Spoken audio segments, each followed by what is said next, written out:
அன்பான தேவ ஜனங்களுக்கு மேய்ப்பரு இரட்சகருமான இயேசு கிறிஸ்துவின் இனிய நாமத்தில் நல்வாழ்த்துகள். இன்றைய செய்தி, உங்கள் கவலைகளை எல்லாம் அவர் மேல் வைத்து விடுங்கள்.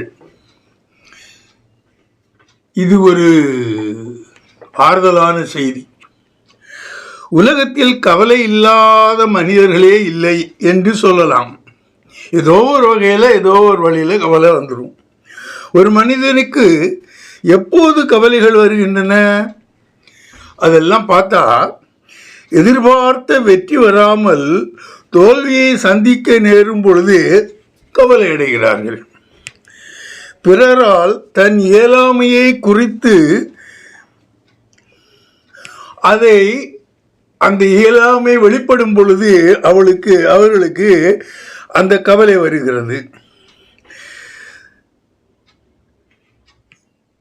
அடுத்து இன்னும் சில அந்தரங்க பாவகாரியங்களை வெளிப்படுத்த போது, அது வெளிச்சத்திற்கு வரும்போது அதுவும் கவலை தரும். அது சில சமயங்களில் விபரீதமான முடிவுகளை கொண்டு செல்லும். இன்னும் அதே மாதிரி ஒரு சில காரியங்களை சொன்னேன்.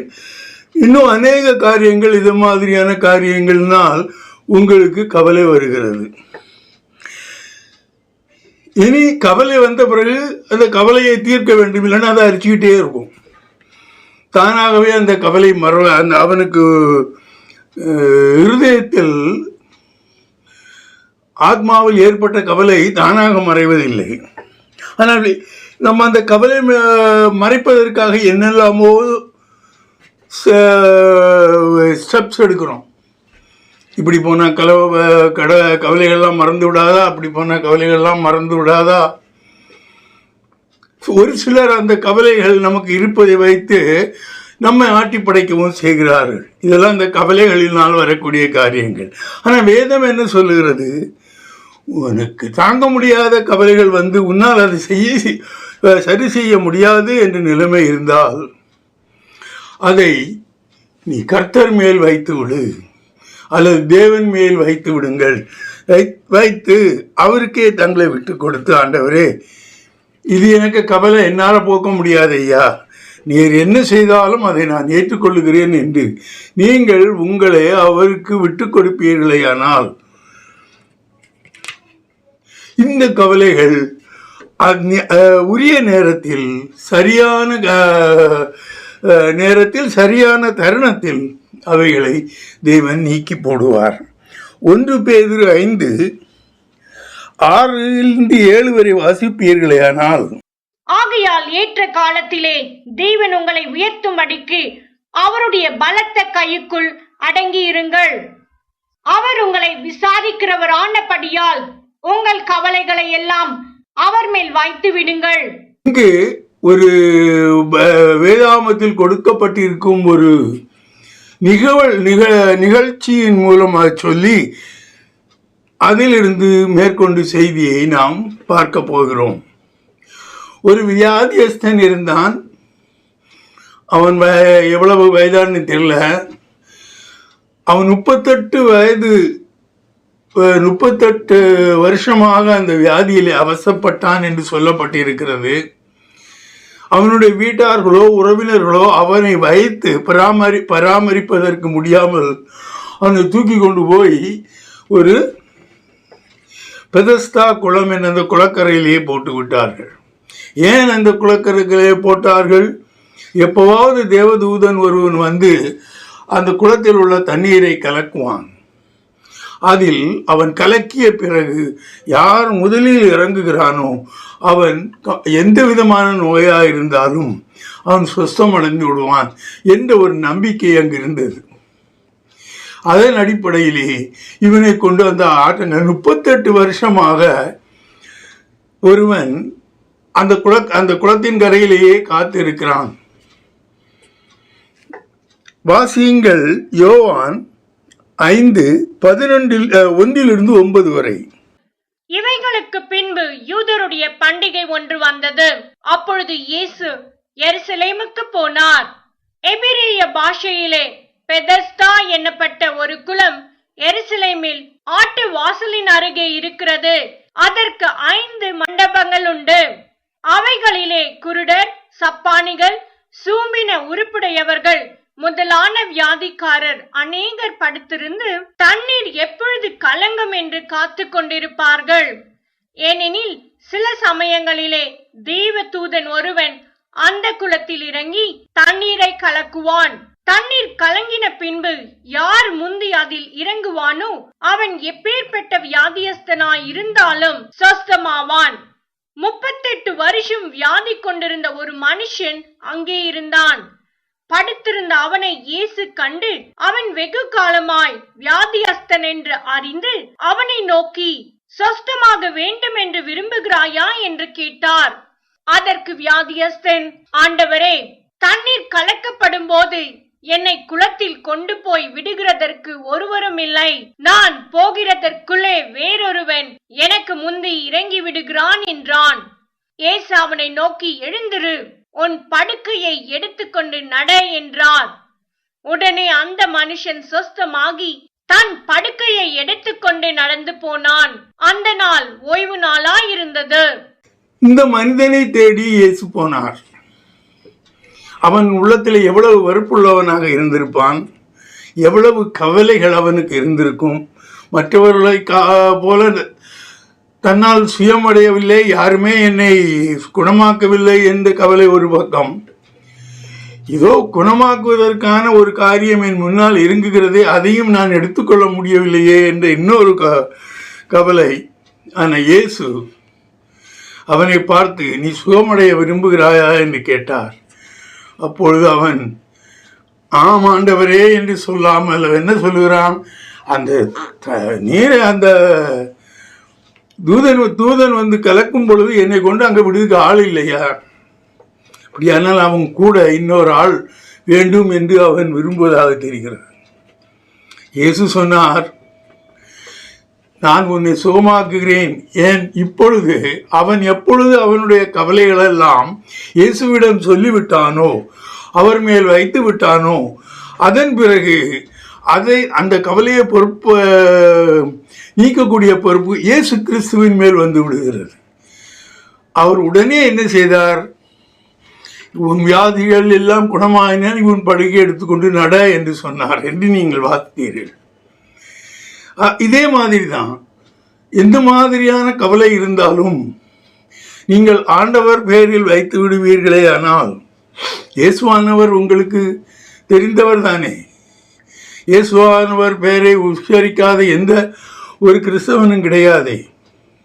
உங்களுக்கு இருக்க கவலைகளை அவருக்கு வைத்து, ஆண்டவரே, இவைகளெல்லாம் என் கவலைகள், இவைகளெல்லாம் உமது வேல் வைத்து விடுகிறேன், என்னை குணமாக்கும் என்று சொல்லி நீங்கள் காத்திருப்பீர்களே. ஆனால் உங்கள் கவலைகள், உங்கள் துக்கங்கள் சந்தோஷமாக மாறும்.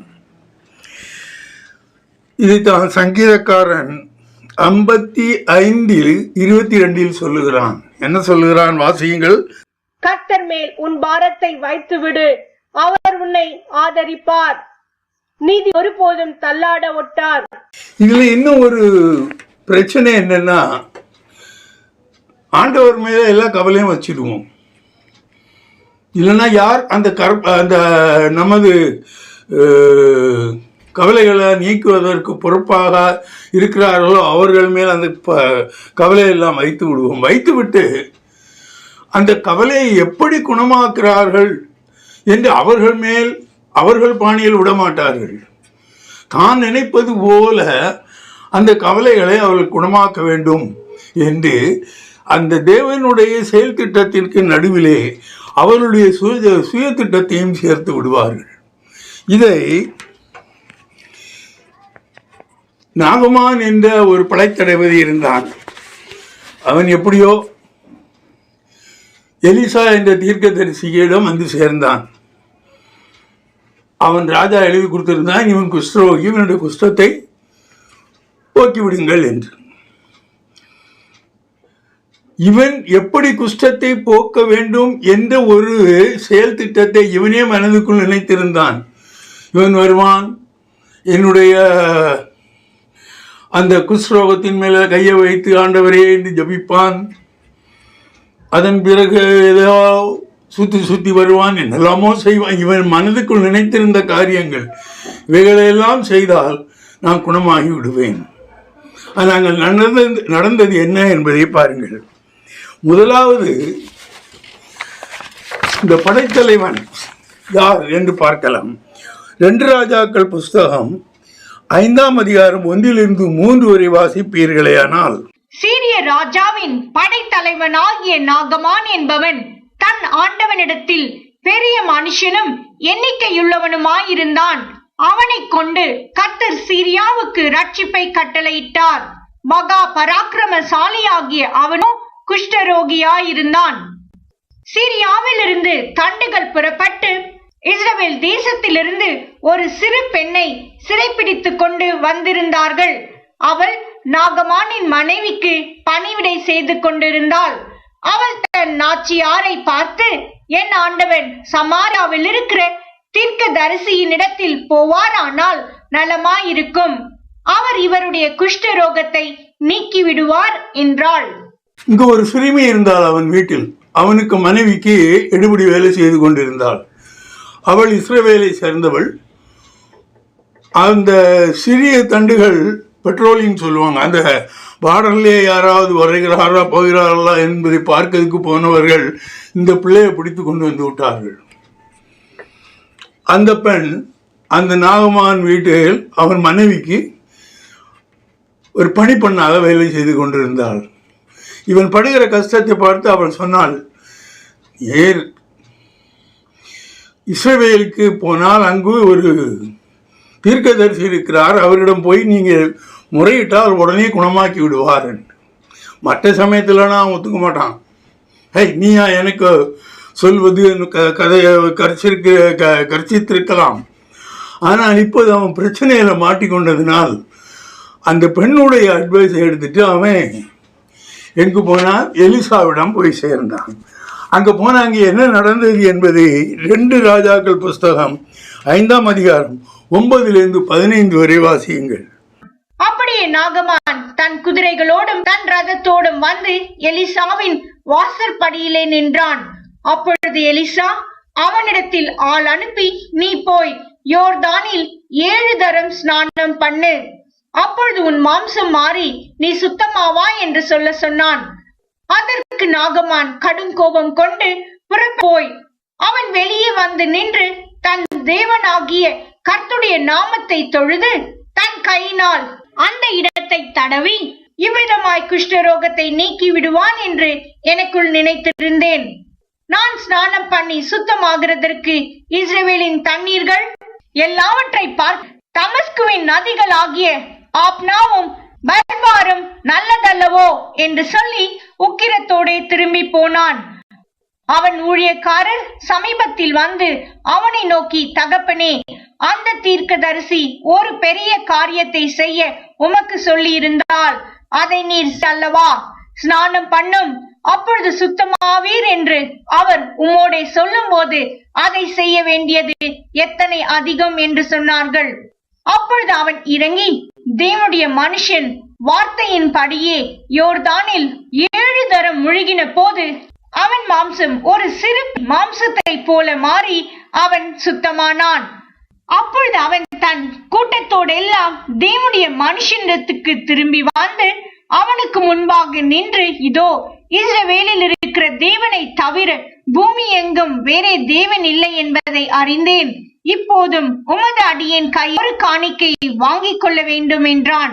இவன் எலிசா பெரிய காரியங்களை ஒன்றும் முதலில் எலிசா வந்து அவனை வரவேற்கவில்லை. அது ஒரு பிரச்சனை நாகமானுக்கு. நான் பெரிய சீரிய நாட்டு தளபதி இராணுவ அதிகாரி, நான் என்னை பார்க்க அவன் வரவில்லை. 2வதாக அவனுடைய வேலையாளிடம் சொல்லி, அதாவது ஓடுகிற யோர்தான் நதியிலே 7 தடவை முங்கி எழ சொல்லுங்கள். அது அவனுக்கு வருத்தமாகப்பட்டது. ஏன்னா அவன் யோர்தான் நதியில் மட்டும் பிரதாபப்படுத்தி சொல்லுகிறான். இந்த சிறிய நாட்டிலெல்லாம் உள்ள ஆறுகள் எல்லாம் இந்த என்ன யோர்தானுக்கு குறைவா, அவன் மனதில் நினைத்து கொண்டது, அவன் வந்திருப்பது எதற்கு? நோயை குணமாக்குவதற்கு. ஆனால் அவன் மனதில் அவனுடைய அந்த அகங்காரம் அவனை விட்டு விலகவில்லை. அவர் எப்படி அவனை குணமாக்க வேண்டும் என்று இவன் நினைத்திருந்தான் என்பதும் சொல்லப்பட்டிருக்கிறது. ஆனால் அதன் மாதிரி நடக்கவில்லை என்பது திரும்ப போயிட்டான். யாருக்கு நஷ்டம்? இதை உணர்ந்த கொஞ்சம் வயதான அவனது சேவகர்கள் வந்து, ஊழியர்கள் வந்து அவனிடம், தகப்பனே நீ இந்த மாதிரி கோவிச்சுட்டு போனால் வந்த வழியே தான் போனோம், கொஞ்சம் விட்டு மனசை விட்டு கொடுங்க.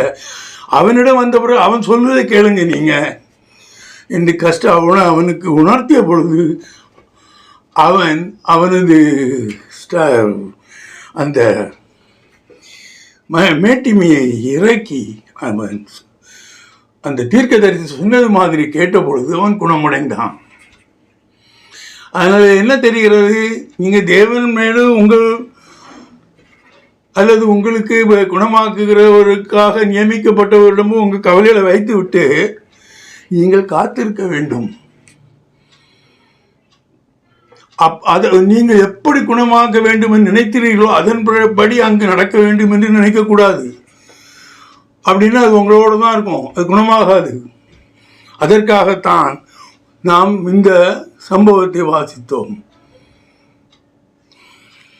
அடுத்ததாக கிறிஸ்தவ வாழ்க்கை ஒரு ஆட்டு மந்தைக்கு ஒப்பானதாக சொல்லப்பட்டிருக்கிறது.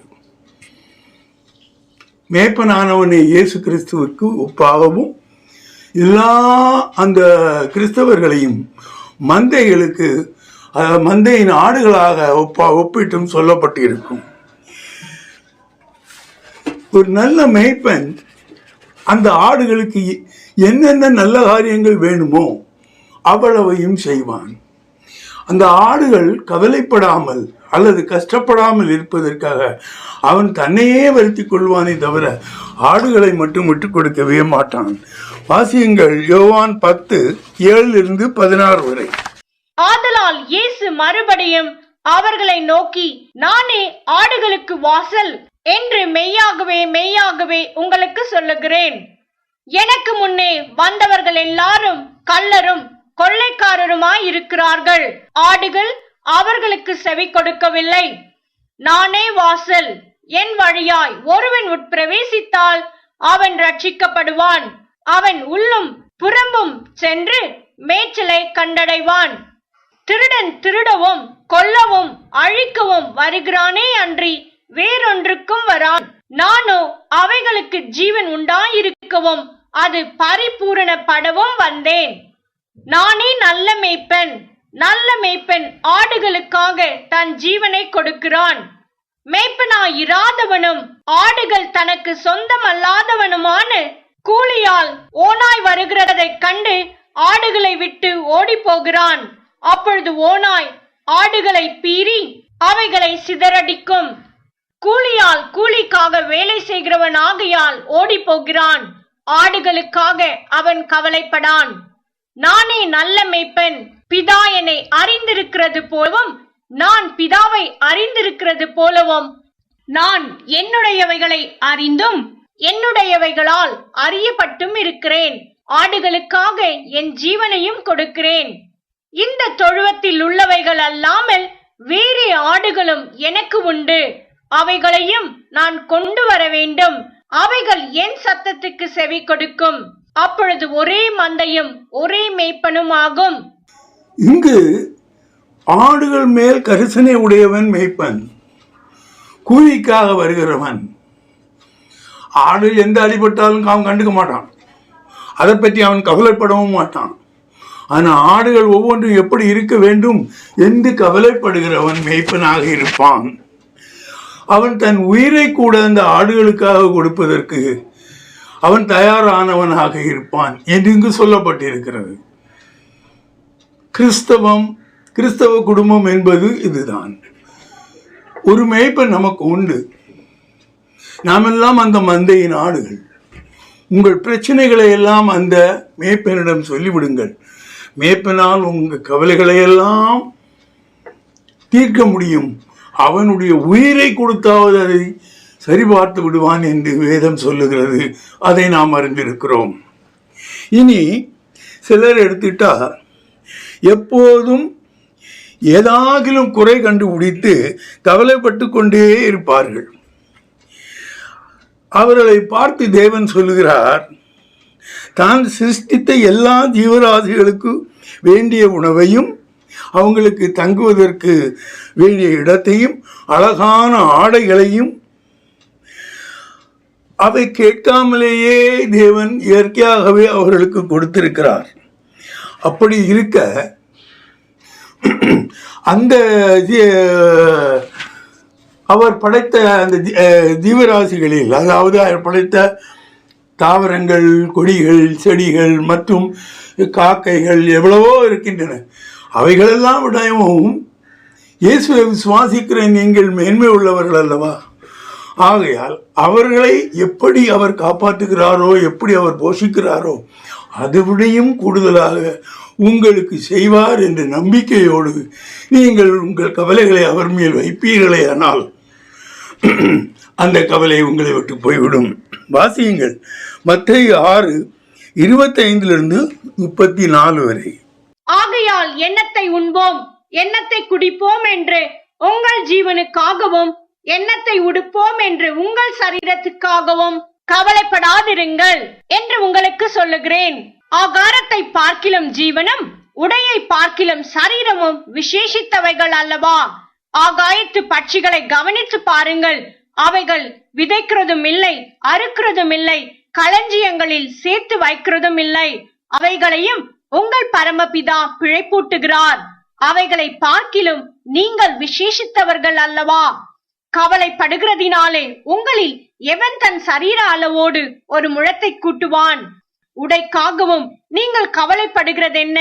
காட்டு புஷ்பங்கள் எப்படி வளர்கிறதென்று கவனித்து பாருங்கள். அவைகள் உழைக்கிறதும் இல்லை, நூற்கிறதும் இல்லை. என்றாலும் சாலமோன் முதலாய் தன் சர்வ மகிமையிலும் அவைகளில் ஒன்றை போலாகிலும் உடுத்தி இருந்ததில்லை என்று உங்களுக்கு சொல்லுகிறேன். அற்ப விசுவாசிகளே, இன்றைக்கு இருந்து நாளைக்கு அடுப்பிலே போடப்படும் காட்டு புல்லுக்கு தேவன் இவ்விதமாக உடுத்துவித்தால் உங்களுக்கு உடுத்துவிப்பது அதிக நிச்சயம் அல்லவா? ஆகையால் எண்ணத்தை உண்போம், எண்ணத்தை குடிப்போம், எண்ணத்தை உடுப்போம் என்று கவலைப்படாதிருங்கள். இவைகளை எல்லாம் அஞ்ஞானிகள் நாடி தேடுகிறார்கள். இவைகள் எல்லாம் உங்களுக்கு வேண்டியவைகள் என்று உங்கள் பரமபிதா அறிந்திருக்கிறார். முதலாவது தேவனுடைய ராஜ்யத்தையும் அவருடைய நீதியையும் தேடுங்கள், அப்பொழுது இவைகள் எல்லாம் உங்களுக்கு கூட கொடுக்கப்படும். ஆகையால் நாளைக்காக கவலைப்படாதிருங்கள். நாளைய தினம் தன்னுடையவைகளுக்காக கவலைப்படும். அந்தந்த நாளுக்கு அதின் பாடு போதும். பெரும்பாலும் நாம் எல்லாம் எதற்கு கவலைப்படுகிறோம்? நிரந்தரமா நல்ல சாப்பாடு கிடைக்கணும், இளைப்பாறுறதுக்கு இடங்கள் கிடைக்க வேண்டும், தூங்கி எழ வீடு கிடைக்க வேண்டும், பிரயாணம் போக வண்டிகள் கிடைக்க வேண்டும். இந்த மாதிரிப்பட்ட காரியங்களை பற்றி தான் நாம் worry பண்ணுகிறோம். இதே மாதிரியான எல்லா காரியங்களையும் ஒரு பட்சிக்கு கொடுக்கிறார். ஒன்றும் மூவ் ஆக முடியாமல் ஒரே இடத்தில் இருக்கக்கூடிய ஒரு செடிக்கு அது பூக்கிற பூவிற்கு அழகழகான வண்ணங்களை கொண்டு அவர் அதை மூடி மறைக்கிறார். இப்படி இந்த விருட்சங்களுக்கும் இந்த பறவைகளுக்கும் செய்யக்கூடிய ஆண்டவர் உங்களுக்கு செய்யாமல் இருப்பாரா? ஆகையினால் இவைகளே உங்களுக்கு கவலைகள் எல்லாம் இவைகளில் ஏதாவது ஒன்றை பற்றி தான் இருக்கும். அவைகளை அவர் மேல் வைத்து விடுவீர்களே. ஆனால் எப்படி அவர் அந்த மரஞ்செடி கொடி பறவைகளை போஷிக்கிறாரோ அதைவிடையும் கூடுதலாக நிச்சயமாக உங்களை போஷிப்பார். இனி குறைவானது வரும் பொழுது நமக்கு கூடவே கவலையும் சேர்ந்து வரும். என்ன செய்யணும்னு தெரியாது, குறைவுபட்டு போகும். இங்கு ஒரு கல்யாண வீடு சொல்லப்பட்டிருக்கிறது. அங்கு சாப்பாடெல்லாம் ஆச்சு, ஆனால் இன்னும் கொஞ்சம் பேர் சாப்பிட வேண்டியிருக்கு. ரசம் தீர்ந்து போச்சு, பழரசம் தீர்ந்து போனது. ஒருவன் சாப்பிட்டு முடித்தவுடன் பழரசம் அருந்துவான். அது அந்த காலத்தில் உள்ள அந்த இஸ்ரவேலில் உள்ள வழக்கம். இங்கு கானாவூர் என்ற இடத்திலே நடந்த அந்த இடத்திலே உங்களுக்கு எல்லோருக்குமே தெரியும், திடீரென்று ரசம் தீர்ந்து விட்டது. அவனுக்கு கவலையா இருந்திருக்கும், மான மரியாதை எல்லாம் போச்சு. பெருசா கல்யாணம் வச்சான், எல்லாம் செலவு செய்தான். ஆனா குடிப்பதற்கான ரசம் அவனிடத்திற்கு அவன் பந்தோபஸ்து செய்யவில்லை. இல்லது அது குறைந்து விட்டது, இல்லது அது தீர்ந்து விட்டது. இது மிகுந்த வருத்தத்தை கொடுத்திருக்கும். அந்த வீட்டுக்காரன் போய் இயேசுவின் தாயாரிடத்தில் சொன்னான். இயேசுவின் தாயாரோ இயேசுவிடம் சொல்லிவிட்டு அங்கிருந்த வேலையாட்களிடம் அவர் என்ன செய்கிறாரோ அதன்படி செய்யுங்கள் என்று சொல்லிவிட்டு போய்விட்டார். அந்த பிரச்சனையை தூக்கி இயேசுவின் மேல் வைத்து விட்டார்கள். இப்போ பந்திக்காரன் நான் அவர்கிட்ட சொல்லிட்டேன், அவர் எப்படியாவது ஒரு வழி செய்திருவார். ஆகையினால் அந்த ரசத்தை பற்றிய கவலை இப்போ அவனுக்கு இல்லை, இயேசு கிறிஸ்துவு இருக்கிறார். ஆனால் அவர் செய்தது தரமானதை செய்தார். அதுவரை அங்கு இல்லாத அளவிற்கு ருசியான ரசத்தை அவர்களுக்கு தண்ணீரில் இருந்து அதை ரசமாக மாற்றி கொடுத்தார் என்று நாம் வாசிக்கிறோம். என்றைக்கு உங்களுக்கு குறைவு ஏற்படுகிறதோ அதை நிவர்த்தி, அதை நிறைவாக்கும்படியாக நீங்கள் எவ்வளவு ஓடினாலும் முடியாது என்கிற நிலைமை வரும் பொழுது நீங்கள் தேவனிடம் வையுங்கள். கவலைப்பட்டு கொண்டே இருக்காதீர்கள். 4 பேர் உங்களை குறை சொல்வதற்கு முன்னால் நீங்கள் தேவனிடம் அறிவித்து விடுங்கள். ஆண்டவரே, இது என்னால் செய்ய முடியாது, நீங்கள் எனக்காக செய்யும் என்று உண்மையாகவே நீங்கள் விசுவாசித்து அவரிடம் கேட்பீர்களே, ஆனால் அதை செய்வதற்கு அவர் உண்மை உள்ளவராக இருக்கிறார். அதுதான் இந்த பகுதியிலே சொல்லப்பட்டிருக்கிறது. அடுத்து,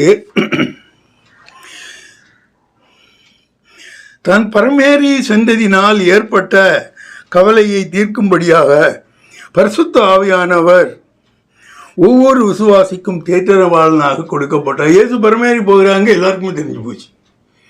ஐயோ, அவர் இருக்கும்போது எல்லாமே நடந்ததே, இப்போ அவர் போயிட்டாருன்னா நம்ம என்ன பண்றது?